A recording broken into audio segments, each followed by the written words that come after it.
नमस्कार। संभव digital classes में आप सभी बच्चों का एक बार फिर से स्वागत है। आज अपन बात करेंगे बीएससी पार्ट फर्स्ट ईयर की।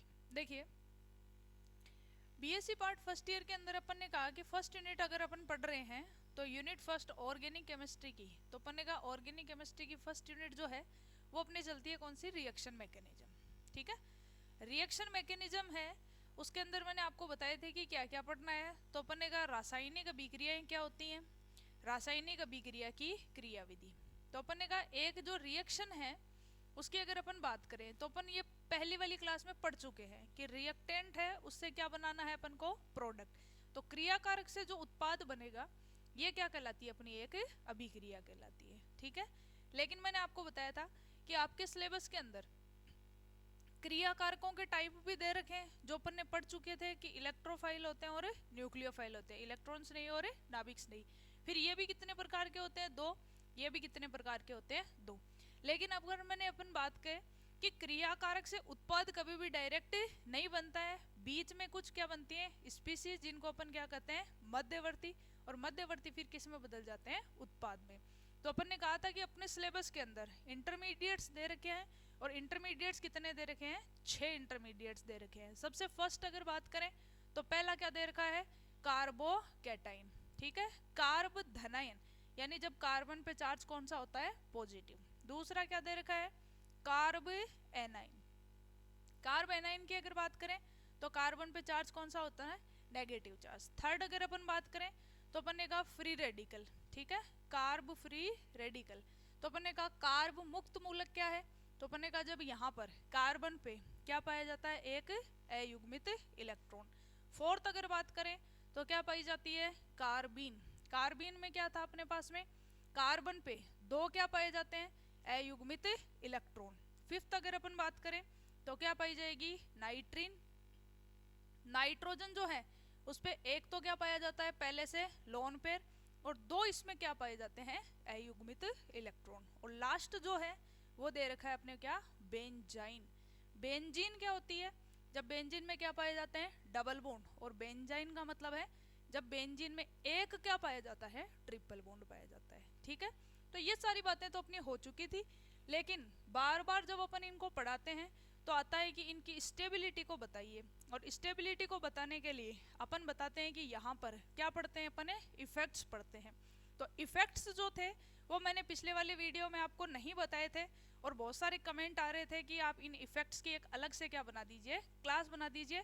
तो देखिए, आज मैं आपको बताते हैं कि जैसे जैसे अपन बात करेंगे इन इंटरमीडिएट्स की, जैसे अगर मैं आपसे एक क्वेश्चन पूछूं कि कार्बोकेटाइन है, वो कार्बोकेटाइनों के अंदर कितने टाइप होते हैं, तो अपन ने कहा कार्बोकेटाइन होते हैं वो कितने टाइप के होते हैं, 3। कौन कौन से पढ़े थे अपन ने, 1 डिग्री, 2 डिग्री और 3 डिग्री। 1 डिग्री की बात करें तो अपन ने कहा था ऐसा कोई भी कार्बोकेटाइन, ठीक है ना, यानी कार्बन पे होता है प्लस चार्ज, क्या कहलाता है, कार्बोकेटाइन।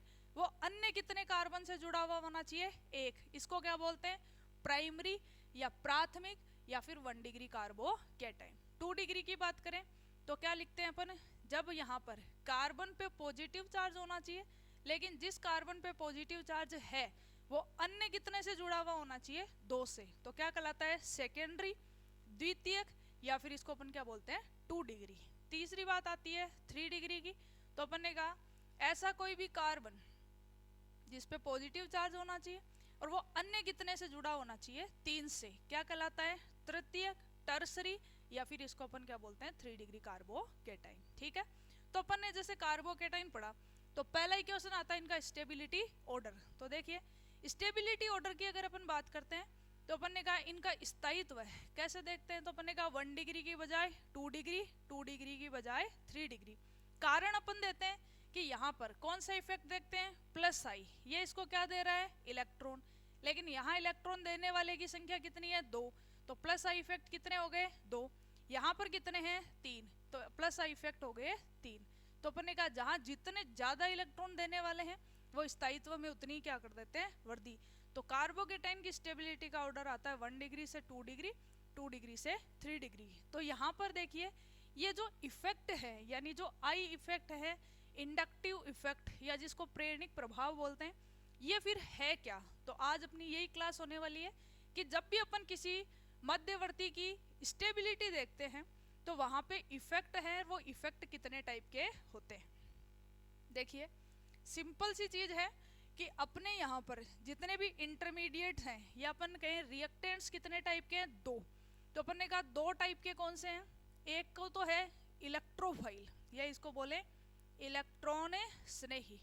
तो देखिए इलेक्ट्रॉन स्नेही का मतलब है जो इलेक्ट्रॉन लविंग स्पीसीज होते हैं या जो इलेक्ट्रॉनों से क्या रखते हैं, स्नेह रखते हैं। इलेक्ट्रॉनों से स्नेह रखने का मतलब इनके पास में इलेक्ट्रॉनों की क्या होती है, कमी होती है। ठीक है। दूसरा देखिए अपने पास में है न्यूक्लियोफाइल या इसको बोलते हैं नाभिक स्नेही। देखिए न्यूक्लियोफाइल की अगर बात करें तो इसके पास क्या होती है, इलेक्ट्रॉनों की अधिकता। तो यहाँ पर जब भी अपन किसी मध्यवर्ती की स्टेबिलिटी देखेंगे तो यहाँ पर जो अपने पास में आते हैं प्रभाव, कितने टाइप के प्रभाव पढ़ने अपन को, तीन टाइप के। कौन कौन से हैं, देखिए सबसे फर्स्ट पहला जो प्रभाव है वो कौन सा पढ़ना है अपन को, प्रेरणिक प्रभाव। प्रेरणिक प्रभाव को बोलते हैं अपन इंडक्टिव इफेक्ट, और इंडक्टिव इफेक्ट बोलते हैं इसलिए अपन इसको लिखेंगे किससे, आई से। आई जो है वो भी दो टाइप का होगा, एक कौन सा होगा प्लस आई, एक कौन सा होगा माइनस आई। नेक्स्ट देखिए दूसरा प्रभाव जो है उसकी बात करते हैं तो इसको बोलते हैं अतिसयुग्मन प्रभाव। अतिसयुग्मन प्रभाव की अगर अपन बात करें तो इसको बोलते हैं hyper conjugation, hyper conjugation effect. देखिए हाइपर कॉन्जुगेशन इफेक्ट के लिए है तो अपन इसको लिखते हैं किससे, एच से। ये भी कितने टाइप का होता है, दो, एक होता है प्लस एच, एक क्या होता है माइनस एच। तीसरा जो प्रभाव पढ़ेंगे ये अपन पढ़ेंगे कौन सा, अनुनाद प्रभाव। देखिए अनुनाद प्रभाव की अगर बात करें तो इसको अपन क्या लिखेंगे, रेजोनेंस इफेक्ट। रेजोनेंस इफेक्ट की अगर लिखें तो अपन किससे लिखेंगे, इसको कैपिटल आर से। ये भी दो टाइप का है, प्लस आर और माइनस आर। तो देखिए तीन प्रभाव आपको पढ़ने हैं, एक कौन सा पढ़ना है इंडक्टिव इफेक्ट, एक है हाइपर कॉन्जुगेशन, एक कौन सा है रेजोनेंस इफेक्ट। ठीक है। अब देखिए सिंपल सा मैं अगर कहूं कि जब भी अपन यहाँ पर किसी भी इलेक्ट्रोफाइल या इलेक्ट्रॉन स्नेही की स्टेबिलिटी देखेंगे तो इसके पास हमेशा क्या होती है, इलेक्ट्रॉनों की कमी। तो इसके साथ अपन को कौन से ग्रुप जोड़ने हैं, जो इलेक्ट्रॉन प्रोवाइड करते हैं। तो देखिएगा जब भी इन इफेक्ट्स के आगे कौन सा चार्ज लगा होता है, चार्ज नहीं सॉरी कौन सा निशान लगा होता है, प्लस का, तो ये हमेशा क्या होते हैं, इलेक्ट्रॉन दाता। इलेक्ट्रॉन दाता का मतलब होता है इफेक्ट है या तो प्लस आई या प्लस एच या फिर प्लस आर। और जिन भी इफेक्ट के आगे अपन ने लगा रखा माइनस, उनका मतलब होता है इलेक्ट्रॉन आकर्षी, यानी वो इलेक्ट्रॉन खुद ग्रहण करने की टेंडेंसी रखते हैं। यानी कौन सा हो गया, माइनस आई, माइनस एच और माइनस आर। तो सिंपल देखिए जब भी किसी इलेक्ट्रॉन स्नेही की स्टेबिलिटी देखेंगे तो वहां पर अपन को कौन से ग्रुप जोड़ना है, इलेक्ट्रॉन दाता। और जब भी कभी न्यूक्लियोफाइल या नाभिक स्नेही की स्टेबिलिटी देखते हैं तो वहां पर हमेशा कौन से ग्रुप जोड़ने चाहिए, माइनस प्रभाव वाले। ठीक है। तो अब आपको ये पढ़ना है कि कौन से इफेक्ट है उसमें प्लस आई होता है, कौन सा एच होता है और कौन सा आर होता है। तो तीनों की अपन बात कर लेते हैं एक एक करके, एग्जाम्पल से पढ़ा देते हैं अपन ताकि आपको ये समझ में आ जाए। ठीक है। तो इनसे अपन वैसे देखा जाए तो बहुत सारी चीजें निकाल सकते हैं, जैसे अपन एसिडिक नेचर निकाल सकते हैं, जैसे इन किसी का भी बेसिसिटी ऑर्डर यानी क्षारीय सामर्थ्य, अम्लीय सामर्थ्य निकाल सकते हैं। लेकिन आपके सिलेबस में ये सारे नहीं है, आपके सिलेबस में है सिर्फ मध्यवर्तियों का स्थायित्व है। तो देखिएगा सबसे पहले बात करते हैं किसकी, प्रेरणिक प्रभाव की। देखिए प्रेरणिक प्रभाव की अगर अपन बात करें तो देखो नाम से स्पष्ट है, इंडक्टिव या इंडक्शन या प्रेरण तो किस कारण होता है। तो देखिए अपन बात कर रहे हैं कि जब भी अपने पास में ऐसे कोई कार्बन की क्या होती है, श्रृंखला, कार्बन है तो कार्बन परमाणुओं की विद्युत ऋणता सब जगह क्या होती है, समान। लेकिन यदि इस चेन के अंदर अपन क्या जोड़ दें, कोई एक एक्स्ट्रा एलिमेंट जोड़ दें, जैसे जोड़ दिया अपन ने वाई, ठीक है, अलग परमाणु जोड़ दिया, तो क्या कहेंगे कि जब भी यहाँ पर कोई अलग परमाणु होना चाहिए, यानी ऐसा परमाणु होना चाहिए जिनकी विद्युत ऋणता क्या होनी चाहिए, अलग अलग होनी चाहिए। तो इस कार्बन की चेन पे या तो चार्ज आ जाता है पॉजिटिव या फिर आ जाता है नेगेटिव। देखिए अगर मैं ऐसे कहूं कि यहाँ पर इस Y की विद्युत ऋणता यानी इलेक्ट्रॉन नेगेटिविटी ज्यादा है किससे, कार्बन से, तो क्या करेगा ये इस कार्बन से इलेक्ट्रॉनों को क्या करेगा, अपनी ओर खींचेगा। खींचते इस पे तो कौन सा चार्ज आएगा, माइनस का। ठीक है, जहां पर भी इलेक्ट्रॉन की अधिकता होती है केमिस्ट्री में, उस पर चार्ज आ जाता है नेगेटिव। अब इस कार्बन के पास इलेक्ट्रॉनों की क्या हो गई, कमी, तो इस पे चार्ज आ जाएगा कौन सा, पॉजिटिव। ठीक है, फिर ये इससे खींचेगा, लेकिन इसकी दूरी क्या हो गई, ज्यादा, तो चार्ज तो आएगा लेकिन इसकी बजाय थोड़ा कम। इससे भी खींचेगा लेकिन इससे भी कम। तो दूरी जैसे जैसे बढ़ती है वैसे वैसे ये प्रभाव क्या हो जाता है, कम। और लगभग थर्ड या फोर्थ कार्बन के बाद में ये प्रभाव क्या हो जाता है, नगण्य।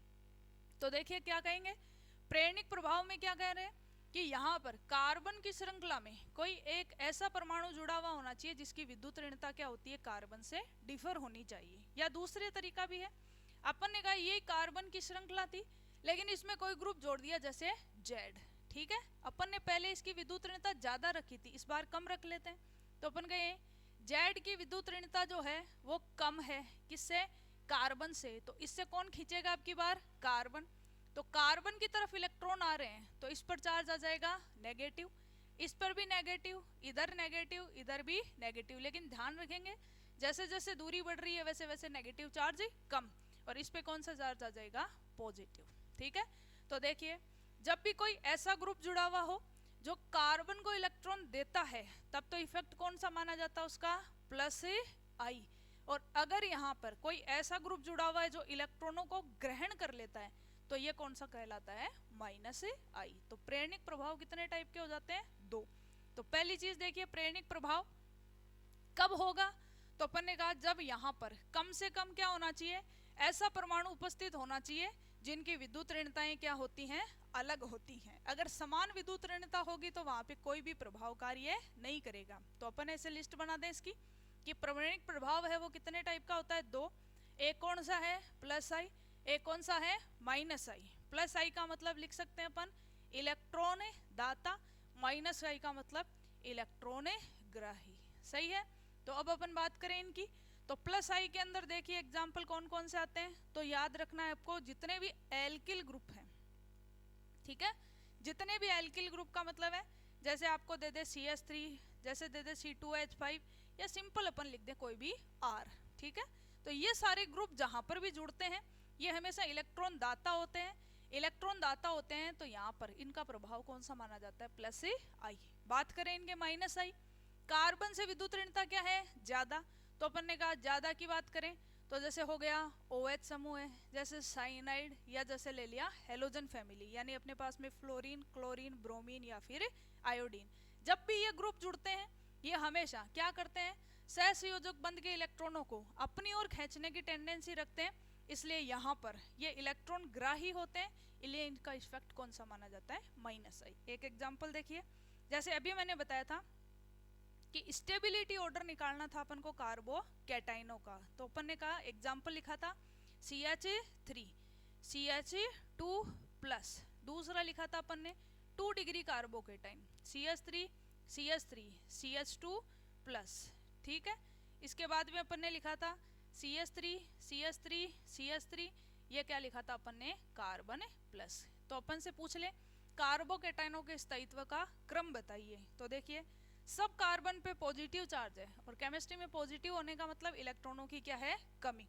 यानी इन सबको क्या चाहिए, इलेक्ट्रॉन। कौन से समूह जोड़ रखे हैं, एल्किल समूह। एल्किल समूह कौन सा प्रभाव रखते हैं, प्लस आई, यानी क्या होते हैं, इलेक्ट्रॉन दाता। यहाँ पर देखिए इलेक्ट्रॉन देने वाला समूह कितना है, एक। यहाँ पे दूसरे में अगर बात करें तो यहाँ पर कितने समूह जुड़े हुए हैं, 2 प्लस आई वाले। यहाँ कितने हैं, 3। तो देखिए इसको इलेक्ट्रॉन देने वाला समूह कितना है, 1। यहाँ कितने हैं, 2। यहाँ कितने हैं, 3। तो ज्यादा इलेक्ट्रॉन देंगे, पॉजिटिव को क्या चाहिए, इलेक्ट्रॉन। तो जितने दाता समूह है उतना ही स्थायित्व में क्या हो जाती है, वृद्धि हो जाती है। ठीक है, तो यहाँ पर अगर बात करें तो अपन ने स्टेबिलिटी ऑर्डर निकाला कौन से इफेक्ट से, प्रेरणिक प्रभाव से। कौन सा प्रेरणिक प्रभाव लग रहा है यहाँ पे, प्लस आई। ठीक है, अगर अपन बात करें इसकी माइनस आई की अगर बात करें तो अपन ने कहा वापस से एक बार दोबारा से कार्बोकैटाइनों को देखते हैं। तो अपन ने कहा कार्बोकैटाइन का एक दूसरा एग्जांपल ले लेते हैं। देखिए जैसे ये है अपने पास में CH2+, ठीक है, यहाँ पे अपन ने जोड़ दिया हेलोजनों को, जैसे यहाँ पे अपने पास में फ्लोरीन, एक और जोड़े अपन CH2 प्लस, यहाँ पे अपन जोड़ दें क्लोरीन, एक और ले लेते हैं CH2 प्लस, यहाँ पे ब्रोमीन, CH2 प्लस, ये क्या जोड़ दिया अपन ने आयोडीन। देखिए अगर यहाँ पर बात करें सब जगह पे पॉजिटिव चार्ज है कार्बोकैटाइन, यानी इनके पास इलेक्ट्रॉनों की क्या है कमी, तो क्या चाहिए इनको इलेक्ट्रॉन। लेकिन अपन ने कौन से प्रभाव वाले ग्रुप जोड़ रखे हैं यहाँ पे, जिनकी विद्युत ऋणता इनसे क्या है ज्यादा, कौन सा इफेक्ट लगेगा -I। ठीक है, अब देखिए -I लगेगा तो सारे के सारे स्थायित्व को क्या करेंगे घटाएंगे। लेकिन देखिए सबसे ज्यादा इलेक्ट्रॉन नेगेटिविटी किसकी होती है, फ्लोरीन, ये सबसे ज्यादा खींचने की टेंडेंसी रखता है। अब देखिए जितने ज्यादा इलेक्ट्रॉनों को खींचेगा यहाँ पे प्लस चार्ज उतना ही क्या होगा बढ़ेगा, अपन को बढ़ाना नहीं अपन को घटाना है, तो ये खींचने की पावर सबसे ज्यादा, फिर इसकी इससे कम, फिर इसकी कम, सबसे कम इसकी। तो देखो सारे के सारे ग्रुप जुड़कर कार्बोकैटाइन के स्थायित्व को क्या कर रहे हैं घटा रहे हैं, लेकिन इनमें से देखें तो फिर सबसे ज्यादा कौन खींच रहा है, ये पॉजिटिव चार्ज यहाँ सबसे ज्यादा, यानी स्थायित्व सबसे कम, तो यहाँ पर स्टेबिलिटी का ऑर्डर ये। तो शाम से ध्यान रखना अपन को, जब भी अपन को कहे इनका स्टेबिलिटी ऑर्डर निकालो तो अपन कहेंगे कार्बोकैटाइन का मतलब होता है जिसमें इलेक्ट्रॉनों की कमी होती है, तो इलेक्ट्रॉन दाता समूह जोड़ने चाहिए, यानी +I +H या +R प्रभाव, या कहें इलेक्ट्रॉन दाता समूह जुड़ते हैं तब तो स्थायित्व क्या होता है समानुपाती, यानी बढ़ता है, और इनवर्सली प्रोपोर्शनल होता है किसके, -H -R और -I के। ठीक है, तो ये सारे ऑर्डर हैं, ये अपन बात करेंगे कब, जब पढ़ेंगे कार्बोकैटाइन। तो ये है पहला प्रभाव जिसको अपन बोलते हैं प्रेरणिक प्रभाव। तो क्या कहेंगे कब उत्पन्न होता है, तो अपन ने कहा जब भी किसी सहसंयोजक बंध में कोई अन्य विद्युत ऋणता का परमाणु अपने पास जुड़ा हुआ हो। अगर विद्युत ऋणता कम है तब तो इलेक्ट्रॉनों को क्या करेगा कार्बन की तरफ देगा, और अगर विद्युत ऋणता ज्यादा है तो कार्बन से इलेक्ट्रॉन लेगा, कार्बन को इलेक्ट्रॉन देगा तब तो कार्बन पे चार्ज आ जाएगा नेगेटिव, कार्बन से इलेक्ट्रॉन लेगा तो कार्बन पे चार्ज आ जाएगा पॉजिटिव। ठीक है, सेकंड बात करते हैं, देखिए सेकंड है अतिसहयुग्मन प्रभाव। देखिए हाइपर कॉन्जुगेशन, ठीक है, हाइपर कॉन्जुगेशन इफेक्ट जो होता है वो बिल्कुल कैसा होता है रेजोनेंस के जैसा होता है, लेकिन यहाँ पर बॉन्ड नहीं बनेगा, तो इसको बोलते हैं बिना बंध का अनुनाद, बिना बंध का अनुनाद, नो बॉन्ड रेजोनेंस इफेक्ट भी बोला जाता है। ये किसने दिया था, बेकर और नाथन ने, इसलिए इसको बोला जाता है बेकर नाथन प्रभाव। देखिए क्या है इसके अंदर, तो अपन ने कहा हाइपर कॉन्जुगेशन को अपन किससे लिखते हैं H से। ये भी कितने टाइप का होगा, वही 2 टाइप का, एक कौन सा होगा इलेक्ट्रॉन दाता, तो क्या कहेंगे इसको +H, इलेक्ट्रॉन ग्राही होगा तो -H। ठीक है, देखिए +H की बात करें तो यहाँ पर हाइड्रोजन के 3 समस्थानिक हैं, 1H1 1H2 1H3, यहाँ पे इसको क्या बोलते हैं प्रोटियम, इसको ड्यूटेरियम, इसको ट्राइट्रियम। ठीक है, अब देखो कार्बन के साथ जोड़ देते हैं, कार्बन के साथ में क्या जुड़ा हुआ हो सकता है H, कार्बन के साथ में ड्यूटेरियम, कार्बन के साथ में ट्राइट्रियम। ठीक है, तो यहाँ पर ये वाले प्रभाव की अगर बात करें तो सबसे ज्यादा कौन देता है, यहाँ पर CH, फिर CD, फिर CT। इधर अगर बात करें तो यहाँ पे आता है कौन है हेलोजन फैमिली, कार्बन के साथ में फ्लोरीन, क्लोरीन, ब्रोमीन और या फिर आयोडीन। ठीक है, यहाँ पे देखिए ये प्रभाव काम कैसे करता है इसकी अपन बात करते हैं। तो देखो जैसे एक एग्जाम्पल लेते हैं अपन, कि जैसे आपको बताना है वापस से वही एग्जाम्पल मैं लेती हूँ बार बार ताकि आपको समझ में आ सके। जैसे मैंने ये कहा कि कार्बोकैटाइन का स्थायित्व बताओ, ये कौन सा कार्बोकैटाइन है, तो अपन कहेंगे 1 डिग्री कार्बोकैटाइन। फिर अपन ने लिया 2 डिग्री कार्बोकैटाइन, तो इस पे लगा दिया अपन ने चार्ज। ठीक है, ये अपने पास में हो गया 2 डिग्री कार्बोकैटाइन। फिर अपन ने लिया 3 डिग्री कार्बोकैटाइन, तो अपन ने कहा इस तरह से इसको बना दिया। अब देखो इसको अपन ने +I प्रभाव से भी बताया, ठीक है, और अपन इसको H इफेक्ट से भी बता सकते हैं। देखिए इस कार्बन पे प्लस चार्ज है, लेकिन इसके नेक्स्ट पोजीशन यानी कौन सी हो गई अल्फा, कितने हाइड्रोजन है तो अपन ने कहा अल्फा हाइड्रोजनों की संख्या है 3। यहाँ पे देखिए इसके नेक्स्ट ये भी अल्फा, ये भी अल्फा, कितने अल्फा हाइड्रोजन है 6। यहाँ पे देखिए नेक्स्ट पोजीशन पे कितने अल्फा हैं, तो अपन ने कहा सारे ही अल्फा हैं, तो कितने हो गए 9। ठीक है, तो अपन ने कहा यहाँ पे इनके स्थायित्व की अगर बात करें तो देखिए इनका प्रभाव CH ग्रुप जो होता है वो सबसे ज्यादा प्रभाव देता है। कौन सा देता है, प्लस। मैंने आपको बताया जिसके भी आगे प्लस लगा इसका मतलब वो हमेशा इलेक्ट्रॉन देता है। कितने H है यहाँ पे 3, यहाँ पे 6, यहाँ पे 9। तो देखो प्लस H इफेक्ट है, यहाँ पे भी प्लस H है, यहाँ पे भी प्लस H है, लेकिन ज्यादा कहाँ पे है, यहाँ पे, यानी इसका स्थायित्व क्या होगा, ज्यादा। वापस से वही ऑर्डर आएगा कि 1 डिग्री की बजाय 2 डिग्री, 2 डिग्री की बजाय 3 डिग्री ज्यादा होता है। देखो इसको अपन ने कहा कि ये अनुनाद के जैसा होता है, लेकिन बिना बंध का अनुनाद होता है। तो अनुनाद जब भी होता है तो आपको पता है वहां बनती है रेजोनेटिंग स्ट्रक्चर्स।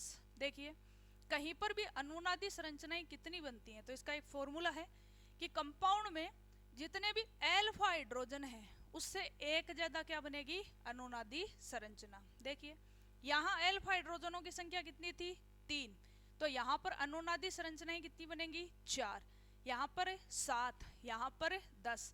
और ये तो अपन ने पढ़ा ही है कि जिस भी कंपाउंड में अनुनादी संरचनाएं जितनी ज्यादा होती है उसका स्थायित्व भी उतना ही क्या होता है, ज्यादा। तो यहाँ पे देखिए ये तीनों समस्थानिकों की बात करते हैं तो सबसे ज्यादा इफेक्ट किसका होता है, हाइड्रोजन का, फिर कम होता है किसका, ड्यूटेरियम का, फिर होता है किसका, ट्राइटेरियम का। अब इसका कारण बताएंगे क्यों। यहाँ पर अगर बात करें तो वही है जहाँ पे बॉन्ड जितना स्ट्रॉन्ग बनता है, ठीक है, वहां पर ये इफेक्ट क्या हो जाता है, कम। तो इनकी अगर बात करें तो इधर से इधर जाते हैं तो इसकी भी टेंडेंसी क्या हो जाती है, कम। तो याद रखना ये वाला प्रभाव किस में देखेंगे अपन, हाइड्रोजन के समस्थानिकों में, और -H इफेक्ट किस में देखते हैं अपन, हेलोजन फैमिली में। तो हेलोजन फैमिली जो है उसका कौन सा प्रभाव होता है, -I भी है और -H भी है।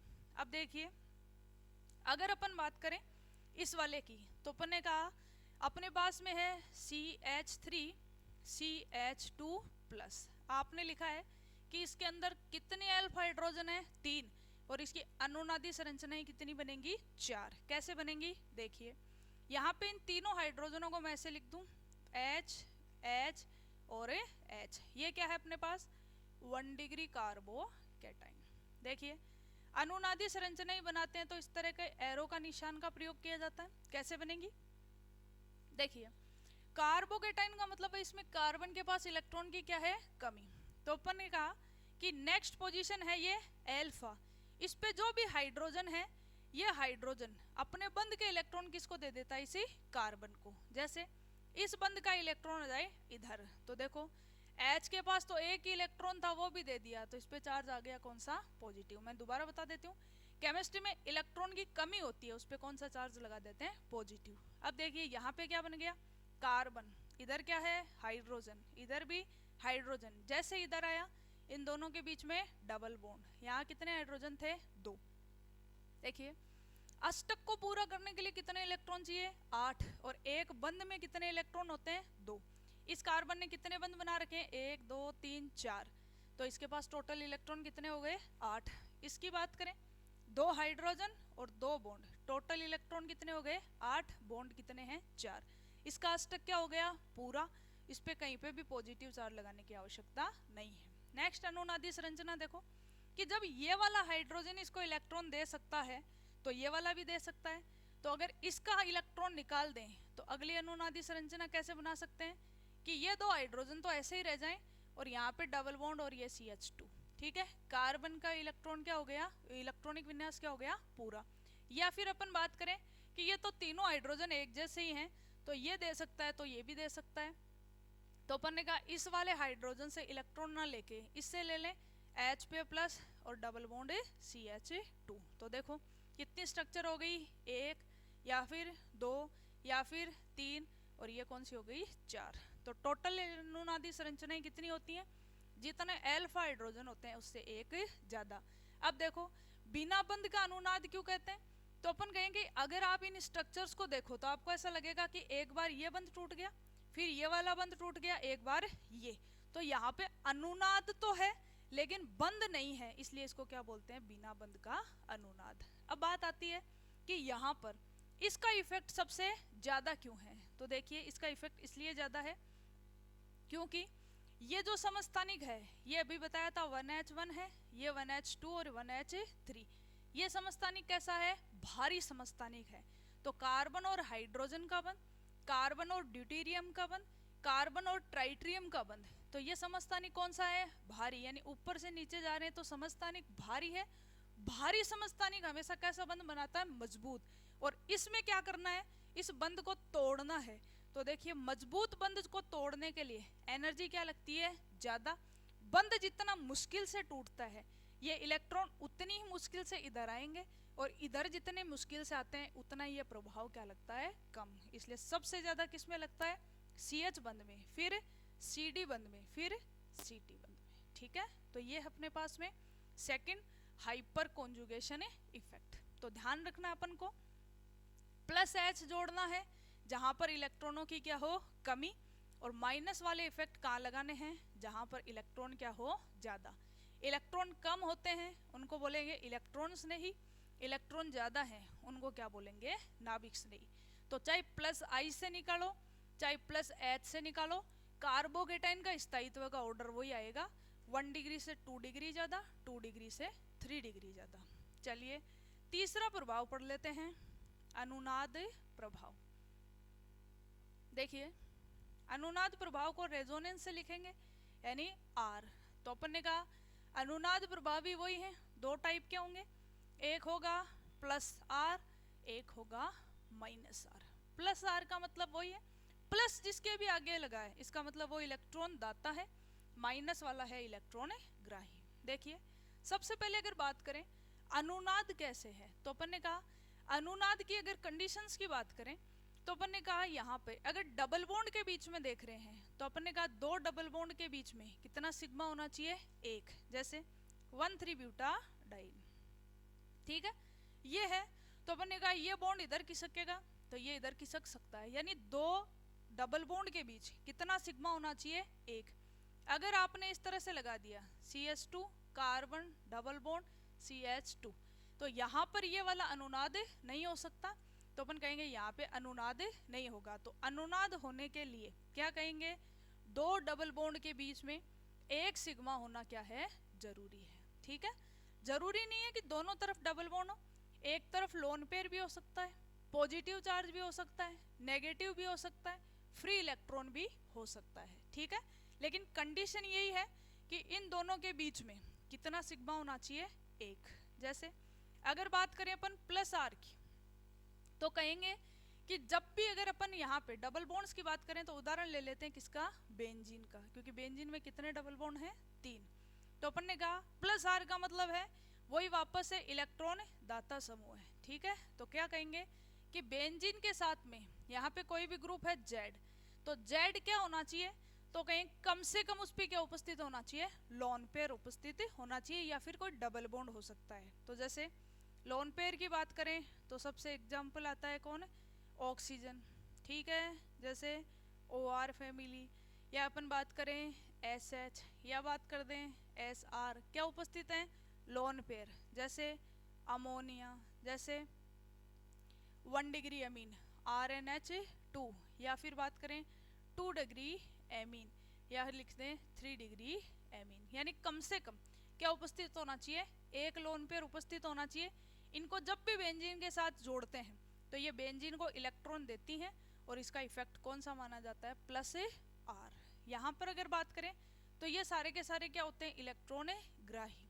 क्या कहेंगे, या तो विद्युत ऋणता होनी चाहिए कार्बन से ज्यादा, या फिर वहां पर क्या उपस्थित होना चाहिए, ऐसा ग्रुप होना चाहिए जहां पे डबल बॉन्ड हो लेकिन विद्युत ऋणता कार्बन से ज्यादा। जैसे इस Z की जगह अपन ऐसा ग्रुप जोड़ दें COOH। देखो ऑक्सीजन की विद्युत ऋणता कार्बन से क्या है, ज्यादा है, डबल बॉन्ड है, तो अनुनाद तो हो जाएगा लेकिन ये बेंजीन से इलेक्ट्रॉन खींचेगा, इसलिए इसको क्या बोलेंगे, -R। जैसे अपन ने जोड़ दिया carbon double bond oxygen H, carbon double bond oxygen R, यानी एसिड जोड़ दो, या अपन बात करें एल्डिहाइड या फिर कीटोन, या अगर बात करें ज्यादा विद्युत ऋणता वाले की तो जैसे कोई NO2 ग्रुप, जैसे साइनाइड ग्रुप, या फिर SO3H ग्रुप। तो ये सारे के सारे ग्रुप हैं, ये हमेशा क्या करते हैं, बेंजीन से इलेक्ट्रॉनों को लेते हैं, इसलिए इलेक्ट्रॉन ग्राही है, इसलिए कौन सा इफेक्ट है, -R। इनका एग्जाम्पल मैं यहीं पे करवा देती हूँ। देखिए जैसे ये बेंजीन थी, इस बेंजीन के अंदर जेड की जगह इनमें से कोई सा भी ग्रुप जोड़ दो, जैसे अपन ने जोड़ दिया NH2, ठीक है, क्या बन गई है, एनिलीन। नाइट्रोजन पे क्या उपस्थित है, लोन पेयर। देखिए एक लोन पेयर है और एक क्या है, डबल बॉन्ड, दोनों के बीच में कितना सिग्मा है, 1। और अपन को पता है अनुनाद पढ़ रहे हैं तो क्या बनानी पड़ेंगी अपन को, अनुनादी संरचनाएं। वही बात है कि रेजोनेटिंग स्ट्रक्चर कितनी बनेंगी, तो वहां पे लिखा था अल्फा हाइड्रोजन +1, यहाँ पे क्या लिखेंगे, जितने भी पाई बॉन्ड है उससे एक ज्यादा। तो टोटल कितने हो गए, पाई बॉन्ड +1। कितने पाई बॉन्ड है इसमें, 1 2 3, तो टोटल अनुनादी संरचनाएं कितनी बनेंगी, 4। बना के बताते हैं। देखिए अगर अपन बात करें यहाँ पे, तो अपन ने कहा लोन पेयर है, ठीक है। अब लोन पेयर है तो ये लोन पेयर इधर आएगा, जैसे इधर आएगा ये डबल बॉन्ड खिसक के इधर आ जाएगा। अनुनादी संरचनाएं बनाने के लिए ये वाला एरो काम में लेंगे। नेक्स्ट अनुनादी संरचना कैसे बनेगी, डबल बॉन्ड, क्या बन गया, NH2। नाइट्रोजन कितने बंद बनाता है जनरली, 3, कितने बना लिए, 4। 4 बनाने का मतलब इसने लोन पेयर दे दिया, लोन पेयर देते इस पे चार्ज पॉजिटिव, यहाँ पे क्या आ गया, नेगेटिव। ये क्या है, डबल बॉन्ड। नेक्स्ट अनुनादी संरचना, ये नेगेटिव चार्ज इधर, डबल बॉन्ड इस तरफ, कैसे बनाएंगे, देखिए यहाँ पे क्या बन गया, ये NH2 प्लस यहाँ पे डबल बॉन्ड नेगेटिव, ये फिर डबल बॉन्ड। अगली ये नेगेटिव चार्ज इधर, ये डबल बॉन्ड इधर, कैसे बनाएंगे, देखिए ये अपन ने बनाया नाइट्रोजन NH2 प्लस यहाँ पे नेगेटिव, यहाँ पे डबल बॉन्ड। अगली अनुनादी संरचना, ये नेगेटिव चार्ज इधर, ये डबल बॉन्ड वापस किस पे, नाइट्रोजन पे। नाइट्रोजन पे आते ही ये क्या बन गया, यहाँ पे NH2, यहाँ पे क्या आ गया, लोन पेयर। देखो टोटल 5 दिख रही होंगी, लेकिन देखो इसमें और इसमें सिर्फ बॉन्ड का फर्क है कि यहाँ पे बॉन्ड थे, यहाँ पे, इसमें अपन ने इनकी पोजीशन चेंज कर दी। और ये दोनों ही बेंजीन की अनुनादी संरचनाएं मानी जाती है, इसलिए ये और फर्स्ट और लास्ट वाली को एक ही माना जाता है, इसलिए टोटल रेजोनेटिंग स्ट्रक्चर कितनी मानी जाएंगी, यहाँ पे 4। ओके, ऐसे इनकी बात करें तो देखो जैसे ये बेंजीन थी, इस पे अपन ने क्या जोड़ दिया, कार्बन डबल बॉन्ड ऑक्सीजन है OH। तो अनुनादी संरचनाएं कैसे बनेंगी, देखिए जैसे ये डबल बॉन्ड ऑक्सीजन की तरफ गया, कार्बन पे आ गया प्लस, अब ये प्लस वाला इलेक्ट्रॉन इससे इलेक्ट्रॉन को खींचेगा, तो कैसे बनेगी, यहाँ पर क्या बना देंगे अपन, कार्बन, यहाँ पे ऑक्सीजन नेगेटिव, ये OH डबल बॉन्ड, चार्ज कौन सा आ जाएगा, पॉजिटिव। फिर आगे अनुनादी संरचनाएं बनेंगी सेम, ठीक है। तो 2 इफेक्ट है, एक में इलेक्ट्रॉन देते हैं तो +R, एक में इलेक्ट्रॉन जो भी ग्रुप जुड़ता है वो बेंजीन से इलेक्ट्रॉन लेता है तो क्या कहेंगे, -R, ठीक है। लोन पेयर वाले ग्रुप है, जब भी डबल बॉन्ड के साथ अनुनाद में आएंगे तो इलेक्ट्रॉन देंगे। यहाँ पर भी देखो नाइट्रोजन पे लोन पेयर तो है, लेकिन आप कहेंगे विद्युत ऋणता क्या होनी चाहिए, ज्यादा। देखो ऑक्सीजन की विद्युत ऋणता नाइट्रोजन से क्या है, ज्यादा।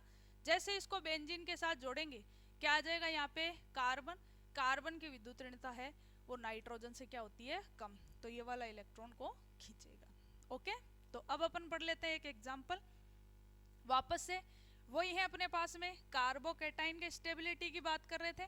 तो जैसे 2 कार्बोकेटाइन बना दिए, जहां पर कौन सा इफेक्ट लग सकता है, तो अपन ने कहा अनुनाद प्रभाव। देखिए अगर बात करें CH2 double bond CH, CH2 plus, ये आप बात कर लेते हैं एक और एग्जांपल की। तो जैसे अपन ने लगा दिया ये बेंजीन, यहाँ पर CH2 प्लस, और आपको कहे इन कार्बोकेटाइन के स्थायित्व को ऑर्डर बताइए, तो देखो डबल बॉन्ड है, पॉजिटिव चार्ज है, दोनों के बीच में क्या है, एक सिग्मा बंध, क्या हो जाएगा, अनुनाद। कितनी रेजोनेटिंग स्ट्रक्चर बनेगी, पाई बॉन्ड से एक ज्यादा, कितनी बनेंगी, 2। यहाँ पर बात करें तो यहाँ पे देखिए पॉजिटिव चार्ज, डबल बॉन्ड के बीच में कितना सिग्मा है, 1, रेजोनेटिंग स्ट्रक्चर कितनी बनेंगी, 4। और अपन बता चुके हैं कि जिसमें जितनी अधिक अनुनादी संरचनाएं उसका स्थायित्व भी उतना ही ज्यादा, ठीक है। तो इन दोनों में से किसका ज्यादा होगा, इसका। तो क्या करते हैं, कार्बोकेटाइन के लिए अगर बात करें तो दोबारा से बता देती हूँ, स्टेबिलिटी का ऑर्डर हमेशा समानुपाती होता है किसके, plus I plus H plus R, और विकर्मानुपाती होता है किसके, माइनस आई माइनस एच और माइनस आर। प्लस लगा है किसी भी प्रभाव के आगे, इसका मतलब वो सारे के सारे हैं इलेक्ट्रॉन दाता। माइनस लगा है इसका मतलब वो है इलेक्ट्रॉन ग्राही। और कार्बोकेटाइन का मतलब होता है कार्बन पे प्लस चार्ज, प्लस चार्ज का मतलब होता है इलेक्ट्रॉनों की कमी। तो जो इलेक्ट्रॉन दाता समूह है वो इलेक्ट्रॉन देते हैं, इसलिए स्थायित्व में क्या हो जाती है, वृद्धि हो जाती है। ठीक है, तो ये थे आज की क्लास जिसमें अपन ने पढ़ा कि अपन किसी भी ग्रुप का इफेक्ट कैसे देखते हैं। तो 3 इफेक्ट हैं, आई इफेक्ट, एच इफेक्ट और आर इफेक्ट। ठीक है, मिलते हैं आपसे नेक्स्ट क्लास में, तब तक के लिए थैंक यू।